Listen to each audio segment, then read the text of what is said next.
9h26 sur Direct Investisseur. Tout de suite, nous sommes avec Christophe Bourdageau. Christophe, vous êtes fondateur d'Isobourse. Bonjour. Bonjour Aude, bonjour à tous. Et alors, vous allez nous parler de l'indice CAC 40 à long terme. Je vous laisse...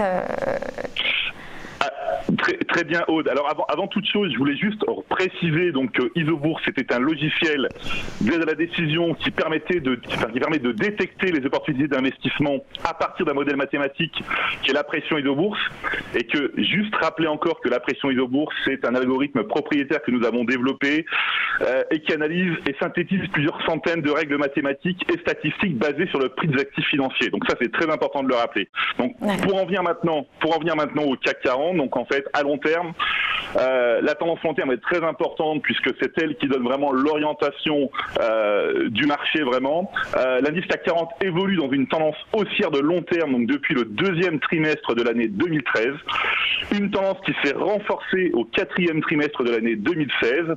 Et donc aujourd'hui, et tant que notre indicateur ne se renverse pas, eh bien la tendance long terme n'est pas remise en cause. Voilà. Et c'est la même chose, je pense, sur le S&P 500.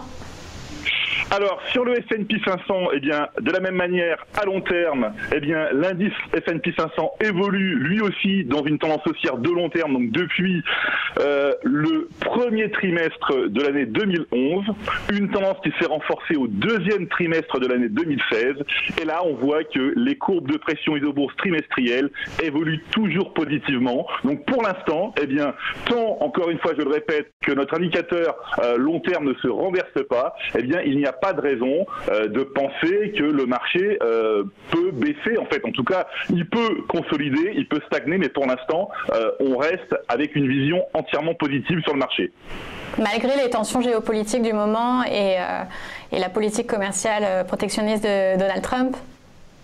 En fait, c'est ça. Si on regarde ce qui s'est passé, ou plutôt ce qui se passe à moyen terme, on pourrait regarder soit sur le CAC 40 ou soit sur le S&P 500, donc à moyen terme.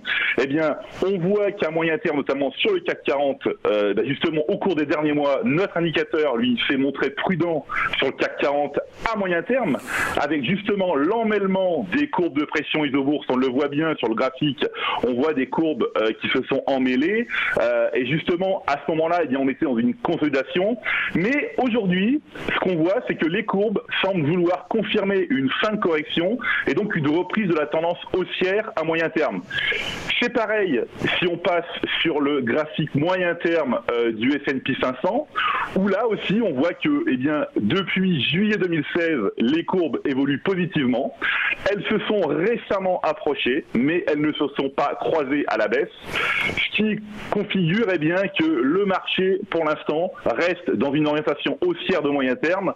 Et effectivement, tant que là aussi, ces courbes de pression mensuelles ne se croisent pas à la baisse, de notre côté, nous, on n'a pas de questions à se poser, puisque notre objectif, c'est de se laisser porter tant que la tendance majeure reste valide. Et chez nous, la tendance majeure, on la puise dans l'unité mensuelle.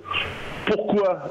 C'est important de le dire, parce que plus l'horizon de temps est long, plus nos signaux sont pertinents. Et de la même manière, on pourrait toujours rappeler que plus l'horizon de temps est long, plus en fait le gain potentiel est élevé. Donc c'est pour ça qu'on analyse surtout les tendances longues.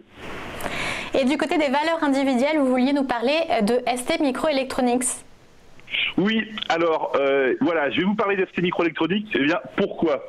Déjà d'une part parce que notre indicateur est positif depuis le signal haussier qui a été validé en août 2016. Donc là, les courbes de pression Isobourse, notre indicateur s'est renversé à la hausse en août 2016. On voit que récemment, les courbes se sont approchées, on le voit, mais elles ne se sont pas croisées à la baisse, et au contraire, elles sont même actuellement en train de rebondir. Alors, ça, c'est d'un point de vue technique, donc ce qui veut dire que cette valeur, évidemment, nous la conservons en portefeuille, et au regard du rebond qui est en cours, on pourrait même à nouveau s'y intéresser. On peut rappeler fondamentalement que fin avril, le fabricant semi-conducteur a publié des résultats semestriels, pas semestriels, mais trimestriels, supérieurs aux attentes, et a été optimiste sur le marché des smartphones au second semestre. Donc en fait, ça c'est une valeur, effectivement, que nous apprécions, notamment en plus, cette valeur fait partie du fonds Martin Morel Impulsion France, donc le fonds qui est entièrement piloté par le logiciel Isobourse et dont la valeur liquidative a été multipliée par 2 2 en 5 ans. Donc c'est pour ça que cette valeur, c'est une valeur que nous apprécions vivement.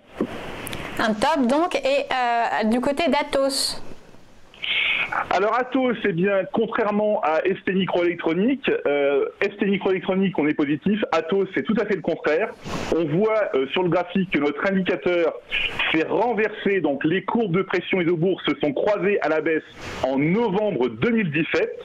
Donc, depuis cette date, eh bien, nous sommes à l'écart en fait d'Atos et nous le resterons tant que notre indicateur ne se renversera pas justement à la hausse. Alors, dans le secteur des services informatiques, eh bien, nous préférons de notre côté Capgemini, dont le modèle isobourse est toujours positif à moyen terme. Et enfin, du côté des industries, vous vouliez parler de EDF. Oui, alors EDF, donc c'est pareil. Donc la semaine dernière, EDF donc a publié un bon premier trimestre et a confirmé ses objectifs pour l'année 2018. Alors EDF, eh bien, on voit sur le graphique que notre indicateur est passé positif, donc à moyen terme en juin 2017, là où les courbes de pression isobourse se sont croisées à la hausse. Le titre a progressé de près de 30% depuis, mais l'orientation des courbes toujours bien orientée, milite pour une poursuite de la hausse au cours des prochains mois. Alors, j'aurais même pu dire que dans le secteur des utilities, eh bien, nous apprécions également le titre Engie, dont le modèle isobourse est également positif. Et encore une fois, EDF est aussi une valeur du fonds Martin Morel Impulsion France, donc piloté par isobourse. Voilà. Merci Christophe Bourdageau pour ce décryptage technique. Je rappelle que vous êtes le fondateur d'Isobourse.